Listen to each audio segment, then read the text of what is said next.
Pilot व्हायचं बाकी ठीक आहे, मला पायलट बनायचंच होतं, उद्या जाऊन कधीतरी पायलट बनेल, त्यामुळे नका काळजी करू म्हणावं. आणि त्यांनाही सांगतो की VSR मधून ट्रॅव्हल करू नका. मी जेव्हा पायलट होईल, मी जेव्हा विमान उडवेल तेव्हा विश्वासाने माझ्या विमानात बसा. आम्ही काही घातपात करणारी माणसं त्या ठिकाणी नाहीत. त्यांनी या विषयासाठी जरा जास्त ताकद लावणं फार महत्वाचं आहे. ते सत्तेत आहेत, आम्ही विरोधात आहोत.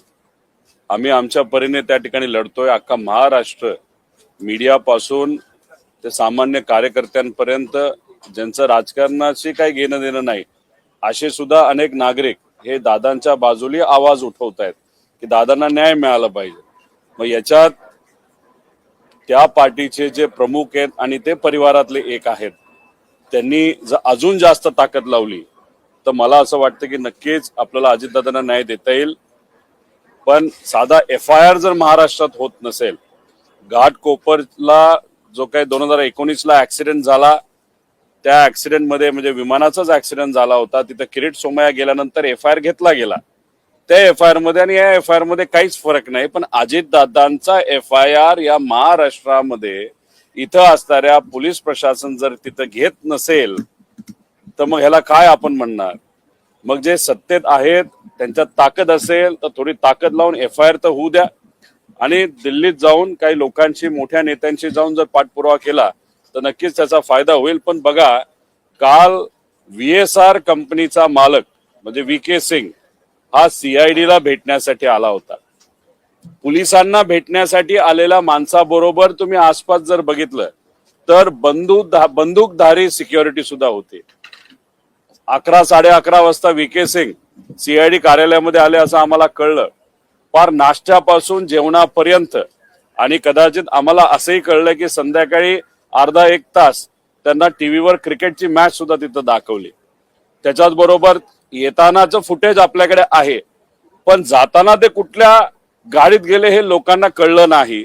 मीडियाशी आणि तिथं असणाऱ्या कार्यकर्त्यांशी बोलल्यानंतर एवढंच कळलं की काळा बाजार करणारा हा जो VK सिंग आहे त्याला पोलिसांच्याच काळ्या गाडीमध्ये, काळ्या काचेच्या गाडीमध्ये बाहेर काढण्यात आलं.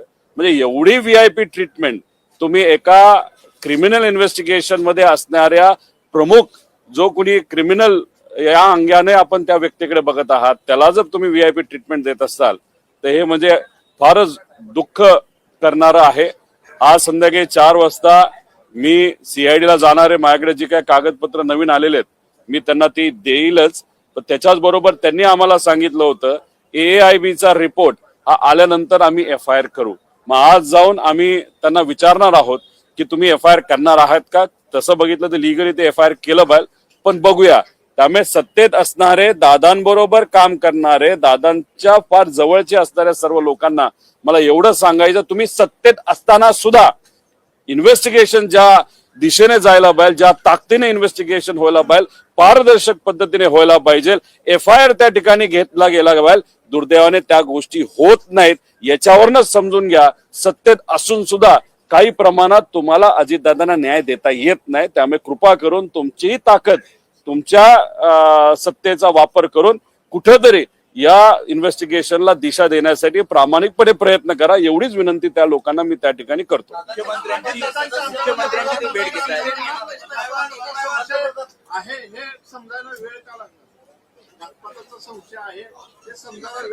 नाही, तो त्यांना विचारलं पाहिजे, त्यांना त्या ठिकाणी उशीर का लागला. आता ठीक आहे, आम्ही आमच्या लेवलवर तिथं लढतोय. आमचं फक्त एवढंच, जेवढा उशीर केला जाईल तेवढे कागदपत्र हे रंगवले जातील, हे आम्ही सुरुवातीपासून तिथं सांगतोय. म्हणूनच तुम्ही जर बघितलं तर महिना, आता 1.5 महिना होईल काही दिवसानंतर, तरी सुद्धा त्या VK सिंगला नाही तर त्याच्याकडे असणारे कागदपत्र अजून सुद्धा ताब्यात घेतले नाहीत. आणि मग त्या अनुषंगाने कुठेतरी हे इन्व्हेस्टिगेशन मॅनेज केलं जातंय, काही लोकांना वाचवलं जातंय असं आपल्याला म्हणावं लागेल. सुरुवातीपासून आम्ही म्हणतोय की ह्याच्या मागे काहीतरी कॉन्स्पिरसी आहे, पण कॉन्स्पिरसी आहे असं बोलून सुद्धा, बरेच पुरावे देऊन सुद्धा इन्व्हेस्टिगेशन काही योग्य दिशेने गेलं नाही. CBI कडे प्रस्ताव पाठवला असं म्हणतात. सुशांत सिंगच्या बाबतीत तिथे बिहारच्या मुख्यमंत्र्यांनी प्रस्ताव पाठवल्यानंतर 2 दिवसामध्ये प्रस्ताव हा CBI स्वीकारला. आणि महाराष्ट्रातला मराठी नेता दुर्दैवी मृत्यू त्या ठिकाणी ऍक्सिडेंट मध्ये होऊन सुद्धा CBI कडे हा प्रस्ताव पाठवून सुद्धा 22 दिवस झाले तरी प्रस्ताव तिथं स्वीकारला जात नाही. हे का, हे प्रश्न लोकांना पडलेत. पण सत्तेत असणाऱ्या लोकांना सुद्धा हे पडले असावेत मला असं वाटतं. त्यामुळे कसा ज्या पद्धतीने पाठपुरावा करता येईल तो करावा, व कृपा करून न्याय द्यावा एवढीच विनंती तिथं करतो. पोलिसांच्याच गाडीमधून नेण्यात आलं अशी माहिती कळते. त्यामुळे राजकीय दबाव आहे का सीआयडीवर सुद्धा असं तुम्हाला वाटतं? मी सुरुवातीपासून सांगतो VK सिंगला वाचवलं जातंय. आता याच्यामध्ये 2023ला एकनाथ शिंदे साहेबांचं विमान जे महाराष्ट्रातून म्हणजे मुंबईतून ते उडालं, बहारेनला गेलं, बहारेनवरनं मी इराण आणि इराकच्या काय गोष्टी सांगितल्या, तिथेही VK सिंगचंच विमान होतं आणि ते एक फार मोठा गोंधळ त्या ठिकाणी तिथं झाला होता. त्याच्यामध्ये एकनाथ शिंदे साहेब ज्या विमानात होते ते विमान इराणच्या गव्हर्नमेंटकडनं नाही तर त्या डिफेन्सकडनं हे पाडण्यात सुद्धा येऊ शकलं असतं. माझा मराठी नाही तर महाराष्ट्राचा एखादा VIP ला तशी परिस्थिती नाही तर त्या सिच्युएशन मध्ये टाकलं जात असेल तरी VK सिंगला वाचवलं जातं. आणि इथं दादांचा ऍक्सिडेंट त्याच्याच विमानात झाल्यानंतर बरेच पुरावे हे VK सिंग नाही तर त्याच्या मागे असणारी जी काय कॉन्स्पिरसी हे देऊन सुद्धा VK सिंगला जर वाचवलं जात असेल तर VK सिंगच्या पाठीमागे खूप मोठा हात आहे. हे सुरुवातीपासून आम्ही सांगत आहोत.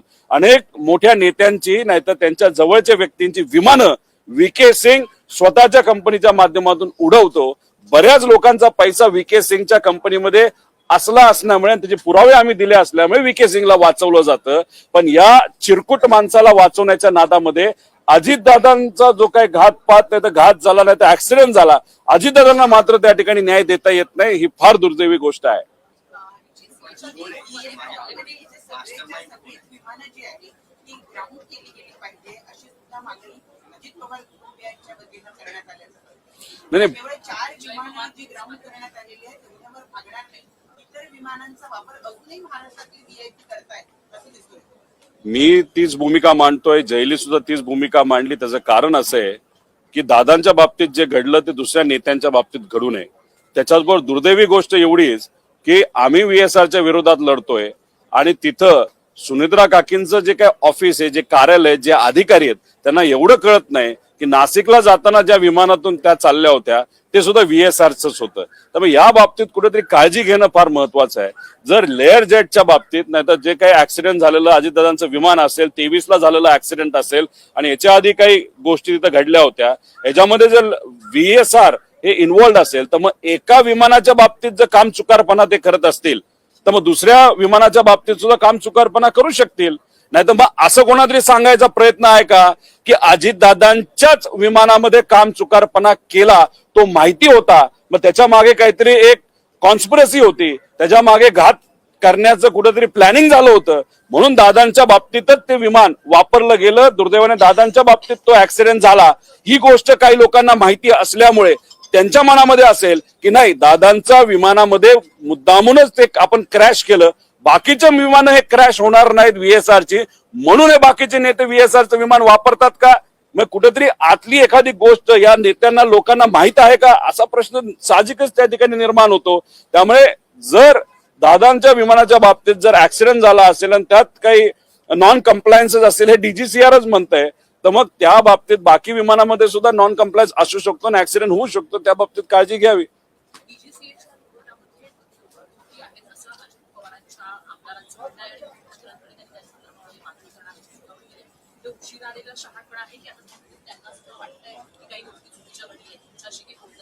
नाही त्या बाबतीत माझं कुठेही काय बोललं नाही.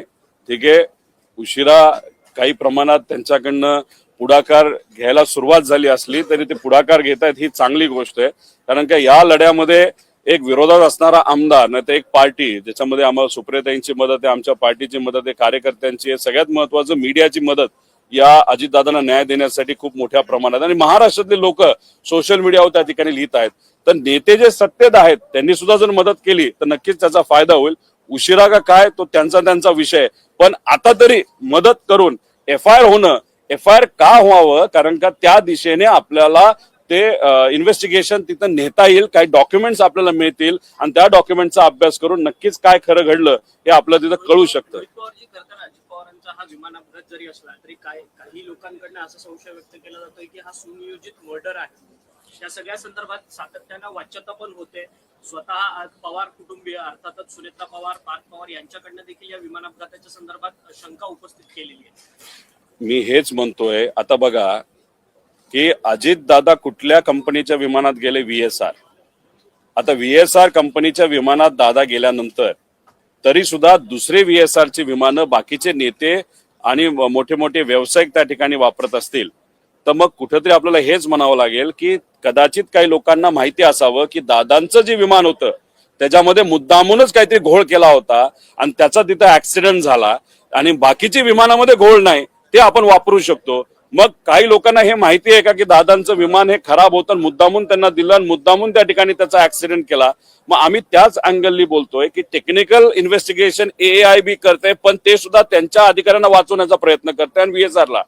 त्यामुळे याच्यामध्ये रूल 12च्या अंतर्गत जे इन्व्हेस्टिगेशन झालं तर आपल्याला क्रिमिनल पण करता येतं, त्याच्यामध्ये आपलं टेक्निकल सुद्धा करता येतं आणि त्याच्यावर एक वचक ठेवण्यासाठी आपल्याला एक कमिटी सुद्धा निर्माण करता येईल. उद्या परवा तेरवा 3-4 दिवस मी सुद्धा दिल्लीला जाऊन काही नेत्यांना त्या ठिकाणी भेटणार आहे. एकनाथ शिंदे साहेब आता येत आहेत. महाराष्ट्रातल्या प्रमुख पार्टीच्या प्रमुख पैकी एकनाथ शिंदे साहेबांची भेट आमची राहिली होती. आज त्यांना भेटून उद्यापासून दिल्लीमध्ये सुद्धा पार्लमेंटमध्ये हा मुद्दा कसा घेता येईल या बाबतीत मी प्रयत्न करणार. हे आमचे प्रामाणिक प्रयत्न आहेत. यश येईल नाही येईल माहित नाही, पण शेवटी प्रयत्न तरी करतोय याचं समाधान आम्हा सगळ्यांना त्या ठिकाणी आहे. गेल्यानंतर पंतप्रधान नरेंद्र मोदींची सुद्धा पार्थ पवार भेट घेणार आहेत. तुम्ही सुद्धा प्रयत्न केला होता अमित शहा आणि नरेंद्र मोदींची भेट. तुम्ही जाणार आहात का जर असं भेट होत असेल त्यांच्यासोबत? नाही, विषय एवढा आहे की ते सत्तेत आहेत. खासदार न होता सुद्धा ते आधी भेटू शकले असतील, नाही तर भेटले सुद्धा होते. त्यावेळेस कुठेतरी ताकदीने पाठपुरावा करणं हे महत्वाचं होतं. कदाचित त्या बैठकीमध्ये चर्चा सुद्धा झाली असावी असं आपल्याला म्हणावं लागेल. त्यामुळे खासदार होण्यासाठीच थांबणं हे योग्य नाही. पहिलं मिशन हे असावं की दादांना आपल्याला न्याय मिळावा आणि त्यानंतर पूर्ण राजकारण. त्यामुळे या अधिवेशनामध्ये सुद्धा अनेक मुद्दे हे खरं तर मला सुद्धा मांडायचे आहेत, पण विषय एवढाच आहे की जर आता अजितदादांना आणि त्या ऍक्सिडेंटमध्ये खरं काय घडलं हे बाहेर येण्यासाठी मी तिथं प्रयत्न करतो. त्यामुळे याच मुद्द्यावर गेले काही महिने आणि पुढचे काही महिने त्याच्यावर त्या ठिकाणी लढून काय खरं घडलं हे लोकांसमोर कसं येईल यासाठी आम्ही प्रयत्न करतो. विधान परिषदेमध्ये अजितदादांच्या निधनावर चर्चा होती. ती कार्यक्रम पत्रिकाही नंतर कॅन्सल करण्यात आली, चर्चा झाली. काय नाही, त्याच्यावर जास्त मी काय बोलणार नाही, पण असं कळतं की सोमवार मंगळवारी त्या बाबतीत चर्चा होईल. पण तरी सुद्धा जर पुढच्या आठवड्यात ती चर्चा झाली नाही पण मग ते दुर्दैवी गोष्ट आहे असं आपल्याला म्हणावं लागेल. दादा, पण यामागे मास्टर माइंड कोण आहे? वारंवार संशय व्यक्त केला जातोय, पण कोण आहे नेमकं याच्या मागे? कुठंतरी आम्ही जी काय माहिती गोळा केलेली आहे, जी काय माहिती आमच्याकडे आलेली आहे त्याच्यामध्ये आपण जर बघितलं तर एवढी मोठी ताकद VSRला आणि DGCAच्या काही अधिकाऱ्यांना आणि काही इतर लोकांना वाचवण्याचा प्रयत्न त्या ठिकाणी केला जातोय. त्याचा अर्थ आपण ज्या दिशेने चाललेलो आहे ती योग्य दिशा आहे. नक्कीच लवकरच याच्या पाठीमागे कुठली संस्था आहे का व्यक्ती आहे हे आपल्याला कळल्याशिवाय त्या ठिकाणी राहणार नाही. त्यामुळे आपण इन्व्हेस्टिगेशन करत असताना खोलात जाणं फार महत्वाचं आहे. त्यामुळे पूर्वी काय गोष्टी घडल्या होत्या, आता काय घडल्यात, एकनाथ शिंदे साहेबांचंच विमान बिना परवानगीचं इराणमध्ये का गेलं, त्यांना तिथं कशाला त्या डिफेन्सली काय इन्स्ट्रक्शन दिल्या होत्या याचं इन्व्हेस्टिगेशन होणं महत्वाचं. कारण एकनाथ शिंदे साहेब त्यावेळेस मुख्यमंत्री महाराष्ट्राचे होते, मराठी माणूस, आणि दादांच्या बाबतीत सुद्धा त्याच कंपनीच्या माध्यमातून ही घटना घडते. त्यामुळे या दोन्ही घटनेला कुठं काही लिंकिंग आहे का? त्यामुळे क्रिमिनल इन्व्हेस्टिगेशन करत असताना वेगळे अँगल त्याच्यामध्ये घेणं महत्वाचं आहे. पण दुर्दैव असं क्रिमिनल इन्व्हेस्टिगेशन अजूनपर्यंत सुरू झाली नाही. पण तुम्ही आणि आपण सर्वजण जो लढा लढतोय त्याचे जे प्रेशर येते म्हणून VK सिंगला कुठेतरी बोलावलं जातं. पण दुर्दैव असं VK सिंगला बोलून VIP ट्रीटमेंट दिली जाते. पोलीस स्टेशनला प्रायव्हेट सिक्युरिटीचे लोक बंदूक घेऊन त्या ठिकाणी आत जातात. याच्यामध्ये म्हणजे CIDची पण किंमत राहिली का असा प्रश्न पडायला लागला.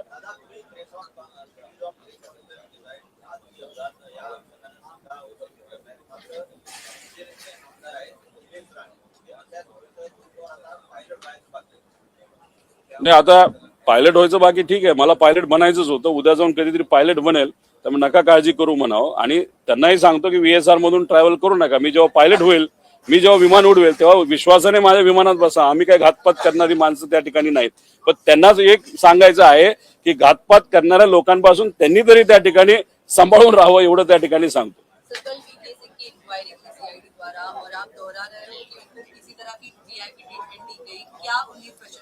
देखो VK सिंह सुबह 11 साढ़े 11 बजे CID के जो मुख्यालय पुणे में है वहां पे वो आए थे. उसके बाद हमको जो पता चला कि इंक्वायरी या उनके साथ बातचीत बहुत कम टाइम तक हुई, लेकिन उनको वहां पे 8 घंटा रखा गया। उस 8 घंटे में उनको चाय दी, कॉफी दी, बिस्किट दी, खाना दी, शाम शाम को तो इंडिया वर्सेस इंग्लैंड की मैच भी दिखाई। अभी वो आते वक्त खुद के प्राइवेट गाड़ी में आए, लेकिन सीआईडी के ऑफिस में आते वक्त प्राइवेट सिक्योरिटी वो लेके आए थे जिनके पास गन्स भी थे।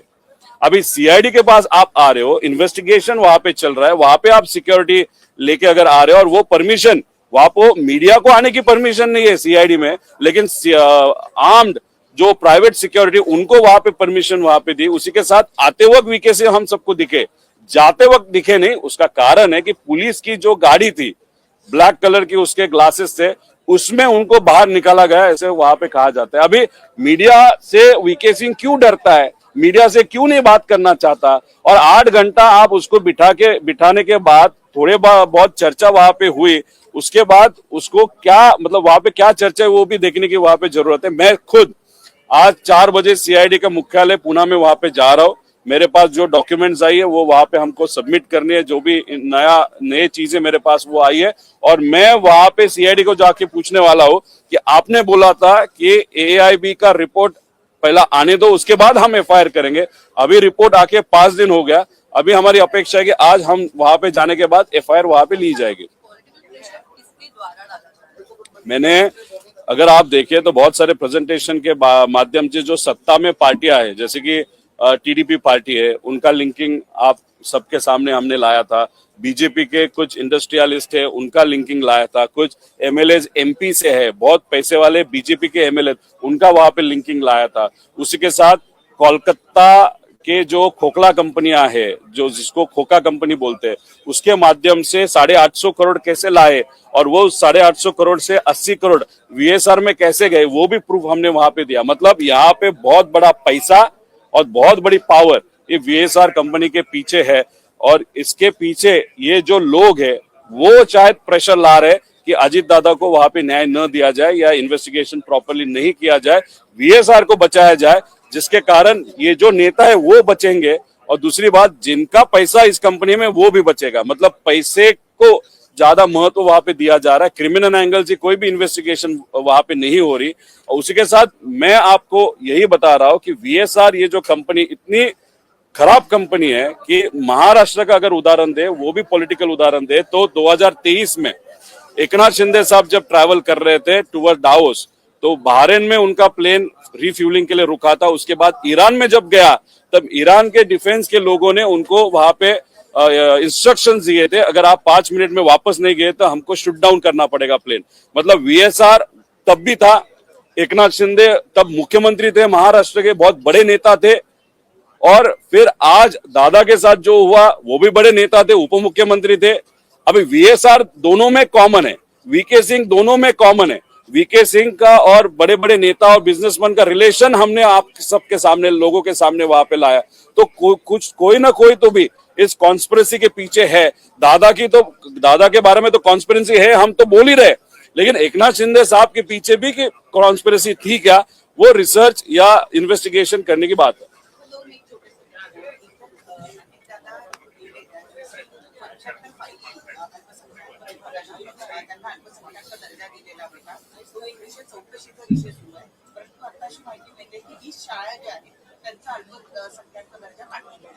नाही, काढून घ्यायचा असेल तर सगळ्यांचाच घेतला पाहिजे, फक्त तुम्ही काहींचा घेता काहींचा घेत नाही, मग त्याच्या मागे काय आहे हे सुद्धा आपल्याला बघावं लागेल। आणि सुनित्रा काकींनी जर सांगितलं असेल की नाही ह्यात इन्व्हेस्टिगेशन झालं पाहिजे, तर इन्व्हेस्टिगेशन होऊच तर मग ही फाईल तशीच ठेवणं महत्वाचं आहे। त्यात सिलेक्टिव्ह जर काही केलं असेल तर ते सुद्धा कुठेतरी बघण्याची जरूरत आहे।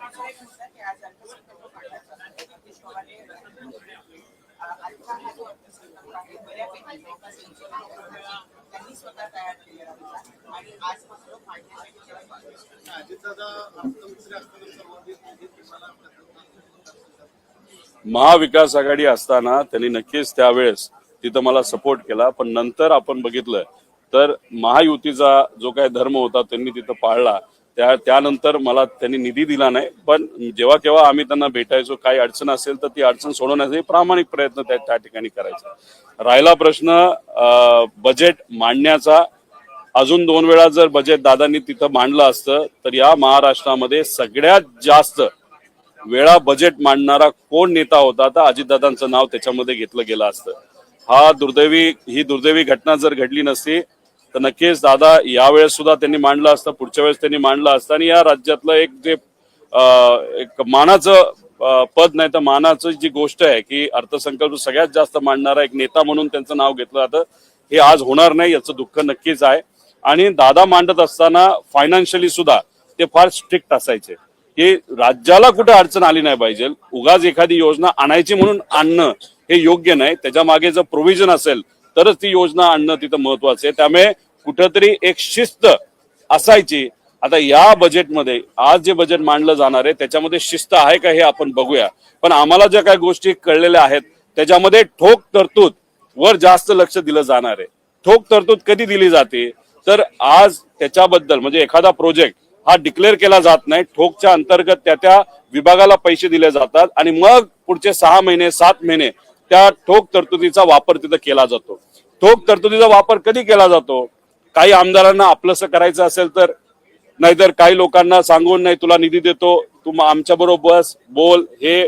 त्यामुळे आमची एवढीच विनंती आहे की हे जे काही बजेट आहे ते या महाराष्ट्राच्या हितासाठी असावं. हे बजेट असं नसू की ठोक तरतुदी केल्यात आणि मग या पार्टीच्या आमदारांना जवळ करण्यासाठी एवढे पैसे, मग या पार्टीच्या आमदारांना जवळ करण्यासाठी तेवढे पैसे. त्यामुळे महाराष्ट्राच्या हितासाठी हे बजेट असेल असं बघूया, पण बजेट एकदा प्रेझेंट होऊ द्या आज, मग त्यानंतर नक्कीच या विषयामध्ये आम्ही डिटेलमध्ये जाऊन बोलू.